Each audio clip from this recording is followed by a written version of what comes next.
If you've seen the news recently about deaths in custody in Australia, you may think that Aboriginal people are dying at a much higher rate. The headlines certainly lean that way. In April, Amnesty International declared, "Decades on, still no justice for Indigenous deaths in custody." A couple of months later in June, the Australian Human Rights Commission proclaimed, "We must end the national shame of Aboriginal deaths in custody." And soon after in July, SBS reported the staggering number, too many, 602 Indigenous deaths in custody since the Royal Commission. One might be forgiven for thinking that only Aboriginal people die in custody. Yes, every single one of these deaths is a tragedy, and of course we should try to minimise these deaths. But the question isn't about the raw numbers. Are Aboriginal people, once detained, actually more prone to dying in custody than other Australians? Let's take a look at the statistics, because the answer might surprise you, or not. This is the Australian Government's Institute of Criminology website, promoting evidence-informed crime and justice policy. We'll see. Click on Publications, and then in the keyword box, let's type Deaths in Custody. Right, so you can see that the latest report is from 2024. Let's download the PDF. Okay, so here's the report. If you scroll down to Figure 3, Indigenous deaths in prison custody over the last 40 years. What can we see? Well, the darker line represents the rate per 100 prisoners, which is arguably the most useful measure of the actual safety or mortality risk inside the custodial system. For every 100 detainees, how many died? In grey, they also include the rate per 100,000 population, which, as you can see, results in a much higher rate. They only started doing this in the 2010s, but we'll get to that dodginess later. So regarding the rates per 100 prisoners, what pattern can we see? Well, between the 1980s and the early 2000s, I'd suggest that the rate is definitively going downwards. That's a good thing. Aboriginal and non-Aboriginal people alike around the country should be celebrating that. Less percentage of Aboriginal prisoners have been dying in custody, although the media doesn't seem to want to highlight this.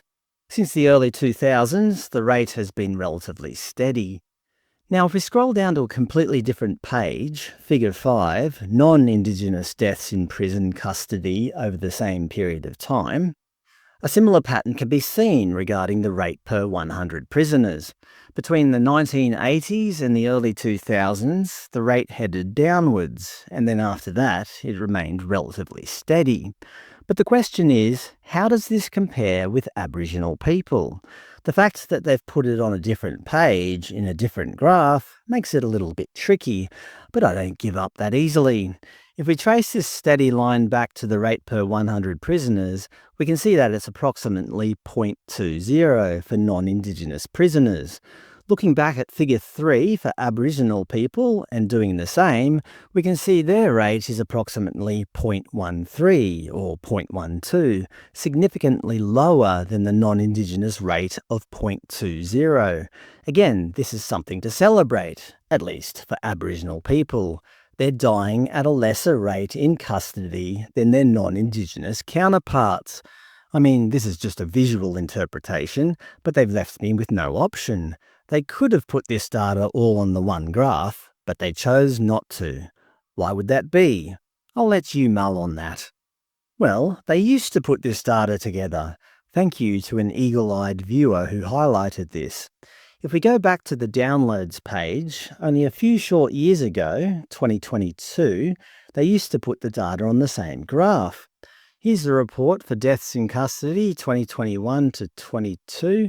If we scroll down to Figure 3, deaths in prison custody by Indigenous status, we can clearly see that the non-Indigenous rate in the last couple of decades, shown in the lighter colour, is around 0.20, while the Indigenous rate shown in the darker colour is significantly less, at around 0.13. Even if my numbers aren't exactly right, we can all clearly see that Aboriginal people in custody are significantly less likely to die than their non-Indigenous counterparts. If anybody should be angry, It should be non-Indigenous people. We're dying in custody at a higher rate. But seemingly, at least in recent years, the Institute of Criminology doesn't want us to readily know this. Let me just clear this chart. Actually, I had hidden some data that they provided in the original report, just to make my point clear. I'll show you that soon. Obviously, this data showing that Indigenous people are dying at a lower rate than non-Indigenous people doesn't fit the modern narrative. So what did the Institute of Criminology do to counter this? As I mentioned earlier, they introduced rate per 100,000 population. Not rate per 100,000 prisoners, but rate per 100,000 regular Australians. Showing you the hidden data reveals that by using this metric, you can make it look like Aboriginal people in dark grey are dying at a much higher rate than their non-Indigenous counterparts in light grey, at around 2.7 to 0.3. Is this not dodgy? The reason for this is simple. Aboriginal people commit more crime on average than their non-Indigenous compatriots. For example, in this report by the University of New South Wales about First Nations prisoners from 2024, they state that Indigenous men are 17 times more likely and Indigenous women are 25 times more likely to be incarcerated than non-Indigenous men and women respectively.